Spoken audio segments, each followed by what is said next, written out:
laughter in the Silver Creek saloon stopped all at once when Caleb Stone stood up from the bar and said the words no one expected to hear. "I'll take the hand." Every head turned. The smoky air hung still. And the trembling young woman standing beside the drifter looked at Caleb like she wasn't sure if he had just saved her life or made it worse. Men whispered that Caleb had finally lost his mind. Others shook their heads and said he'd just won the most worthless prize in the Montana Territory. But Caleb didn't care what they said. Something in the woman's eyes stopped him cold. She looked like someone waiting to see whether the world would show her mercy, or crush her one more time. 3 days earlier, Caleb had stood at the edge of his homestead, staring at the land that had broken him year after year. The stubborn Montana soil gave him just enough to survive. Never enough to live. Behind the cabin stood the graves of his wife Sarah and the infant son he never got to hold. For 7 years he'd talked to those graves every Sunday, trying to keep going, trying to believe his life still had meaning.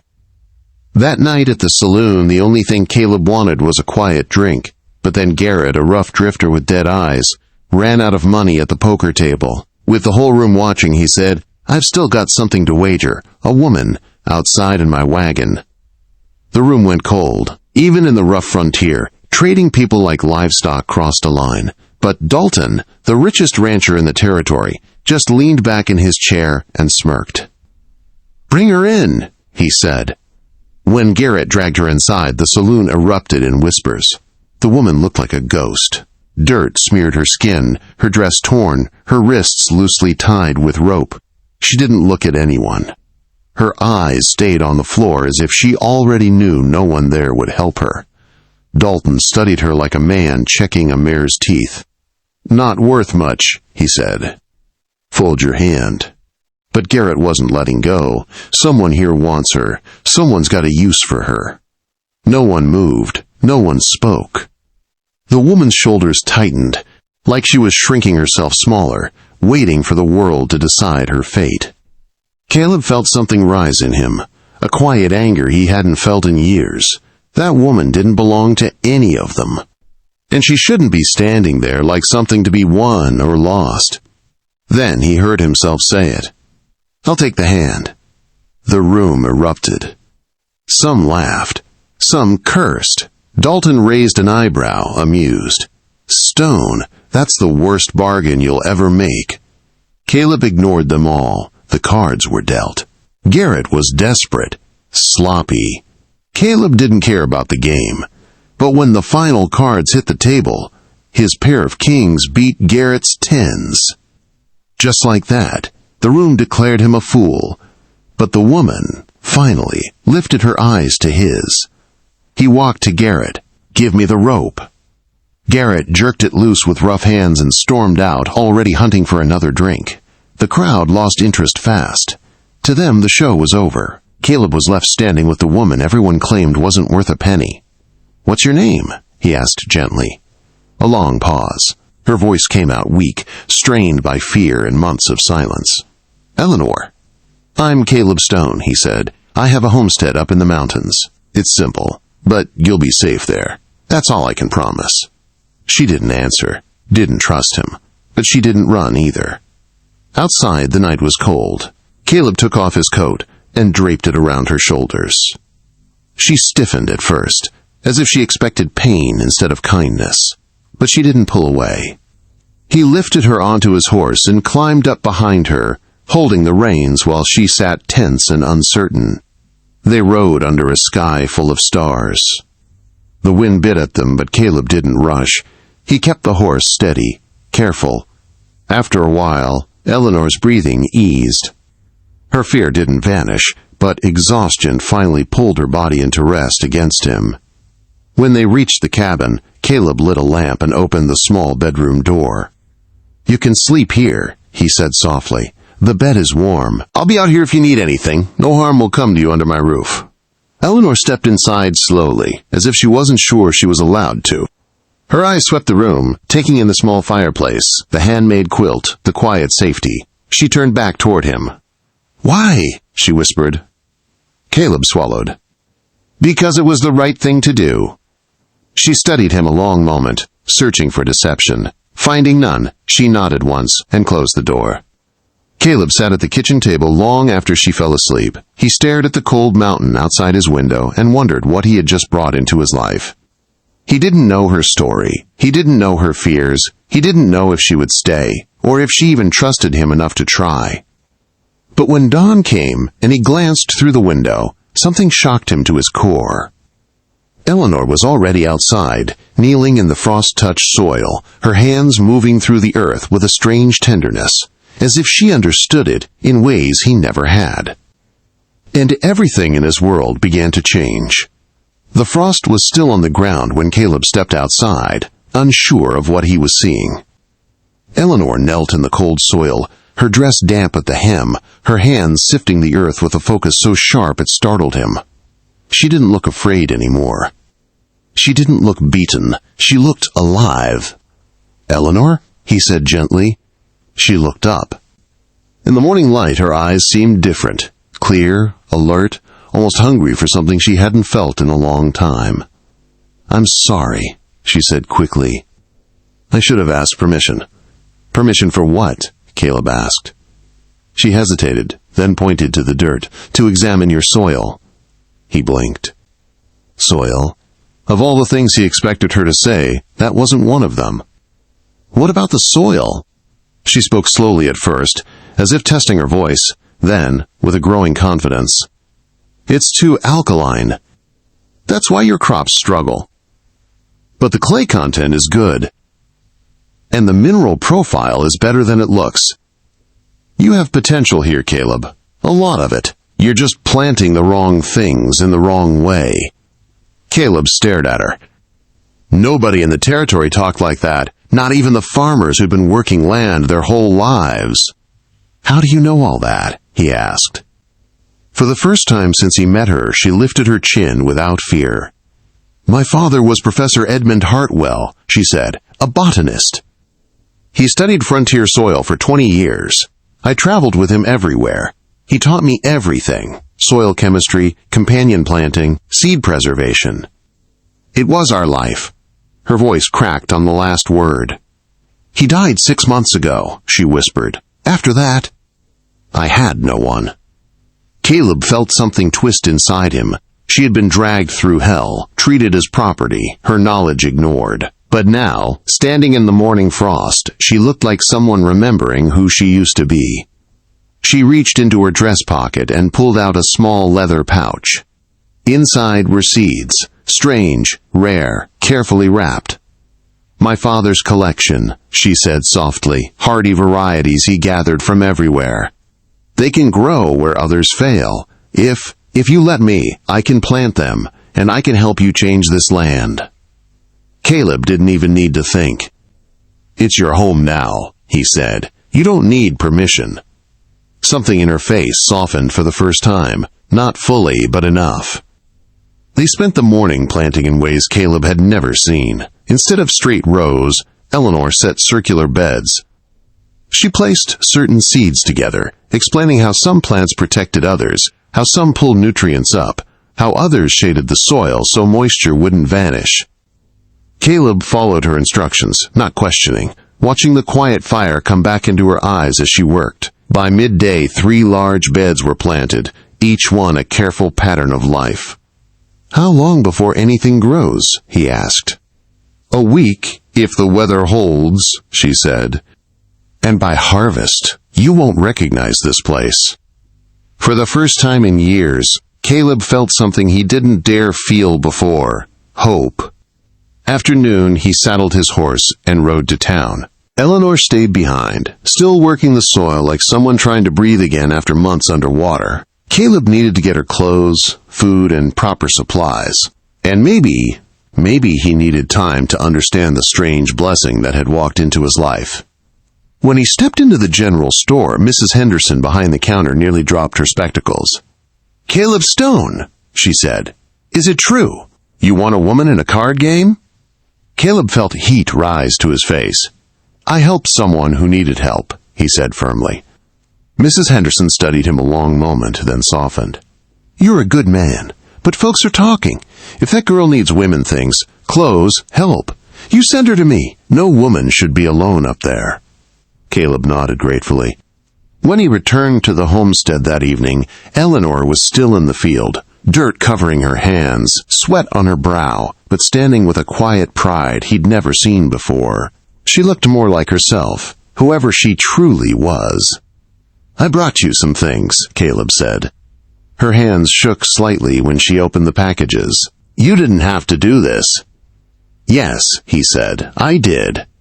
That night they shared stew at the small table. Eleanor ate slowly at first, then with growing hunger. She told him about her father's journals, the methods he'd taught her, the dream he'd had of creating a guide that settlers could use to survive harsh land. "Maybe," Caleb said softly, "you could finish his work, here, safely." Her eyes widened. "You would let me?" "It's your home," he said. "Do whatever you need." For the first time she smiled, a small, fragile smile, but a real one. And the cabin, which had felt empty for 7 long years, warmed gently around them. But peace never lasted long on the frontier. A few nights later, a rider thundered toward the homestead. It was Mr. Paulson from the settlement. He swung off his horse, breathless. "Caleb, Eleanor, you should know. Dalton's been asking questions. He learned who Eleanor's father was. He thinks her knowledge is valuable. He's spreading rumors. He wants her to work for him, and he doesn't take no easily." Eleanor's face drained of color. Caleb stepped between her and Paulson instinctively. "He's not taking her." Paulson swallowed. "He's got influence. He's talking to officials. You two need to be careful." After he rode away, Eleanor sat trembling at the table. "He won't stop," she whispered. "Men like Dalton never stop." Caleb knelt beside her chair. "You're safe here," he said. "I'll protect you, whatever it takes." But even as he said the words, he felt the truth settle heavy in his chest. A storm was coming. A powerful man wanted what Eleanor knew, and he would not give up without a fight. The storm arrived faster than either of them expected.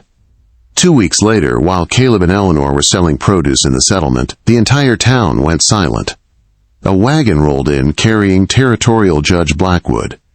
And beside him, wearing fine clothes and a smile that hid a knife, sat Thomas Dalton. People stepped back as the judge entered the meeting hall.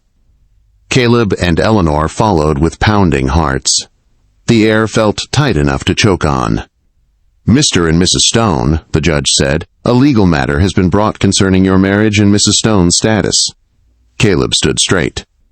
"Our marriage is legal. We have nothing to answer for." Dalton rose with papers in hand.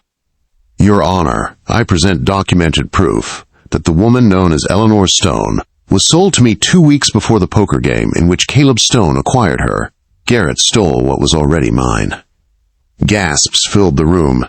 Eleanor shook her head, her voice shaking. "That never happened." "He forged those papers." Dalton shrugged. "I have notarized signatures and witnesses." The judge studied the documents with a troubled look. "These appear legitimate." Eleanor's knees weakened. Caleb caught her before she fell. "She's my wife," Caleb said. "You can't take her." Dalton's voice dripped with false sympathy. "Protective custody, that's all I'm requesting. Until a full hearing in the Capitol." Eleanor's fear snapped in a fury. "Protective custody means you take me, force me to work for you. You're trying to turn me into property again." Mrs. Henderson stood up suddenly. "Judge, this is wrong. Eleanor Stone is no man's property. She belongs to this community." One by one, people rose. Mr. Polson, the school teacher's wife, farmers Eleanor had helped. Their voices filled the room, but the judge still shook his head. "A hearing in 30 days, he said. "Until then, the situation remains under review." Dalton smiled because he knew the next 30 days were his battlefield. And he played dirty. At home that night, Eleanor trembled in Caleb's arms. "He'll take me," she whispered. "He'll find a way." "No," Caleb said. "I'll die before I let that happen." She looked up at him, tears shining. "Then we have to fight. We need proof. Real proof." Caleb nodded, jaw tight. "I'll find it." That next morning, he rode down the mountain, determined to uncover Dalton's lies. For days, he questioned people, searched for cracks in Dalton's story. Then he made a dangerous decision. He snuck onto Dalton's ranch property at night. Inside Dalton's office, by thin moonlight, he found ledgers, forged drafts, notes detailing how Dalton pressured families into giving up their land. He photographed everything with a small camera a neighbor had lent him. But just as he reached the window to escape, Dalton's hired men burst inside. Caleb fought like a cornered wolf. He took 2 down, but the third slammed a club across his ribs. Pain ripped through him. He crashed through the window, rolled, mounted his horse, and fled into the dark with bullets singing past his head. He reached the homestead at dawn, bloody and barely conscious. Eleanor ran to him, screaming his name, her hands shaking as she pulled him inside. "Caleb, what did you do?" she cried. "I got proof," he gasped. Real proof. That afternoon, 6 armed men, Dalton's men, took positions on the distant ridge, watching the homestead like wolves circling prey. But they weren't the only ones coming. By sunset, Mrs. Henderson arrived with a wagon full of women. Behind her came Mr. Polson and a line of farmers with rifles. By nightfall, the homestead was surrounded, but not by Dalton's men. By friends. By people Eleanor had helped. "We're not letting Dalton take either of you," Mrs. Henderson said. 5 days before the hearing, the federal territorial marshal arrived, a tall, weathered man named Clayton. He studied Caleb's photographs and Dalton's forged papers. He questioned witnesses. He had a handwriting expert examine the documents. "These are forgeries," the expert confirmed. "Sloppy ones." Marshal Clayton nodded. "Dalton isn't just coming after you. He's been running this scheme for years." A new fire lit in Eleanor's eyes. "So what happens now?" she asked. "We let him walk into that hearing," Clayton said. "And then we arrest him in front of everyone." The courthouse was packed on the day of the hearing. Dalton strutted in confident, smiling at Eleanor like he already owned her future. 5 minutes later, his smile died. Marshal Clayton stood. "Your Honor, we present evidence of widespread fraud, forgery, and land theft committed by Thomas Dalton." Dalton lunged for Eleanor in a final act of rage. "You should have been mine. You will not defy me." He drew a pistol. Caleb moved without thinking. One shot echoed through the courtroom. Caleb staggered and fell, blood spreading across his shoulder. Before Dalton could fire again, deputies swarmed him and slammed him to the floor. He screamed and fought, but the iron cuffs clicked shut. Dalton's empire collapsed in a single afternoon. Judge Blackwood cleared his throat. "Mrs. Stone, I owe you an apology. Your marriage stands. Your freedom stands. And justice will be done." Eleanor knelt beside Caleb, crying as she held pressure on his wound. "You protected me," she whispered. "Always," he breathed. Caleb survived. Dalton did not. He spent the next decade behind bars. His land returned to the families he stole it from. Eleanor and Caleb returned home to their mountain with a peace so deep it felt like a second sunrise. And that summer, something even more miraculous happened. Eleanor placed Caleb's hand on her growing belly and said, "Our baby is strong." Caleb closed his eyes, tears sliding down his face. 7 years of grief melted under her touch. The once barren land around them had become rich with life, and so had their home. One night, as they stood in the field where she first touched the soil, Caleb whispered, "They laughed when I won you that night, called you worthless." Eleanor leaned her head on his shoulder. "I know what they called me," she said softly, "but you saw who I really was." Caleb wrapped his arm around her, careful and full of awe. "You weren't my worst bargain," he said. "You were the blessing I didn't know how to pray for." Under the Montana stars, as the wind moved gently across the fields they'd built together, their future stretched out bright and certain. A new life was growing. A new legacy had begun. And the woman the world had called worthless had turned one broken mountain man into the richest soul in the territory.